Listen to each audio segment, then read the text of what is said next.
Hey, welcome to Story Lab. This week, we're talking about creativity. We'll be taking a look at the story of how everything began.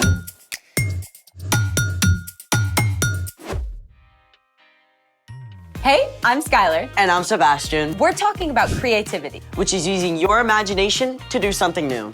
Looks like you're trying something new. It's supposed to be Actually, what do you think it is?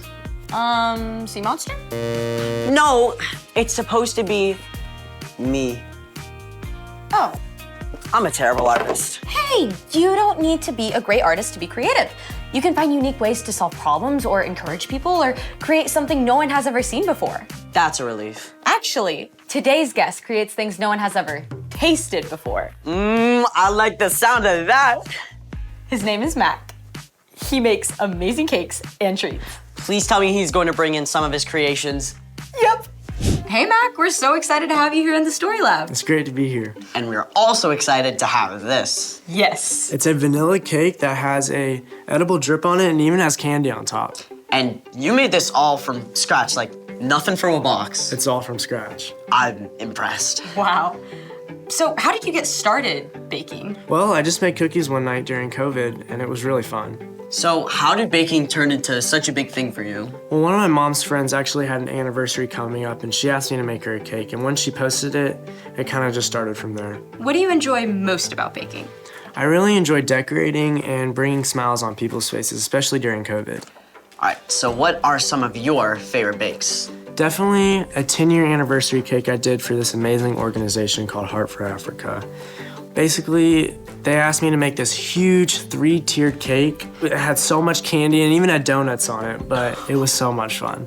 That is awesome. What would you say to kids who want to discover their own creativity? I would say that anyone can be creative, and if you have an idea, don't be scared to keep pursuing it. Is there any chance we could try making this cake deliciousness for ourselves? Sure thing. All right, let's all say it. Let's make it! Okay, so first we have this pink icing, and this is called a rosette tip. So first thing we're gonna do is just make a small circle right here. You wanna try? Sure. Okay, Awesome. there you go. Okay, next we'll take this yellow color, and this is called a French tip. Then we'll just basically dot with this right here.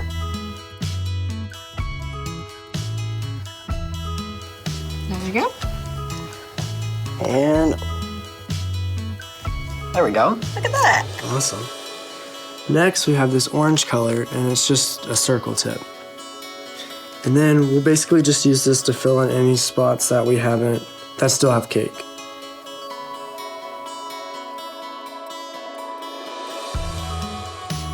There we go. Okay, is it sprinkle time? I think it is. Pass them over. You go first. Alrighty.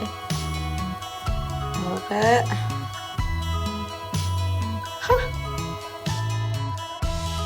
I gotta add some style to it. Absolutely.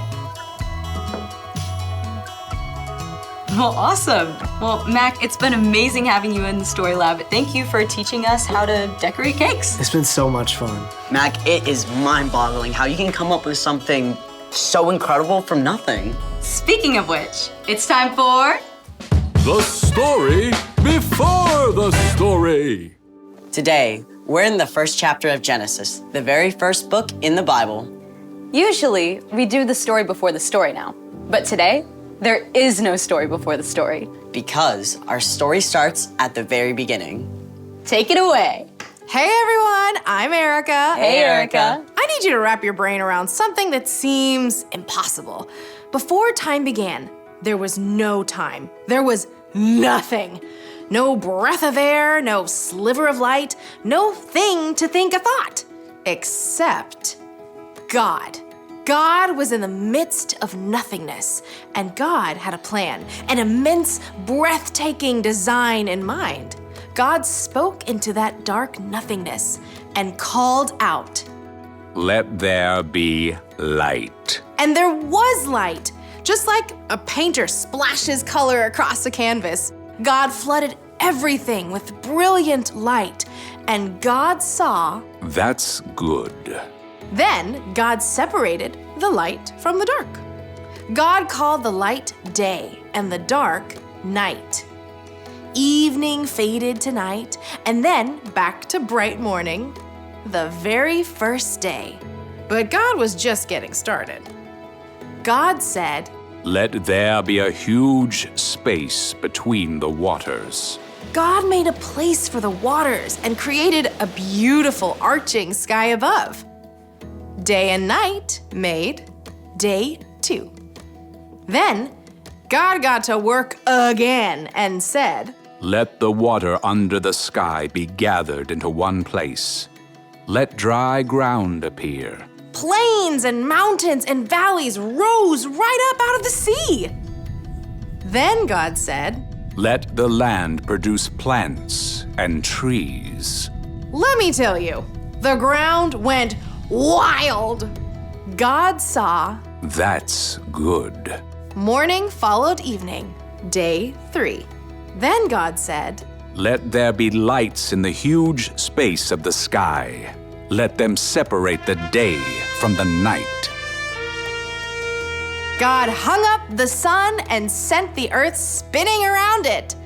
God set the moon in place and flung the stars and planets into the deep reaches of space. Okay, I gotta geek out for just a minute. You know how ginormous our solar system is? Well, it would take 2 years traveling at the speed of light to cross it. But then, think of our galaxy, the Milky Way. If the Milky Way were the size of the United States, our entire vast solar system would be as tiny as a teacup. And astronomers believe there could be 2 billion galaxies. Yeah, that's how immense and creative our God is. God looked at all the amazingness and saw. That's good. Evening and morning made day 4. Now, God was really on a roll. On day 5, God said, Let the seas be filled with living things. Let birds fly above the earth, across the huge space of the sky. And on day 6, God said, Let the land produce every kind of living creature. And God stepped back and saw. That is good. But day 6 wasn't finished yet.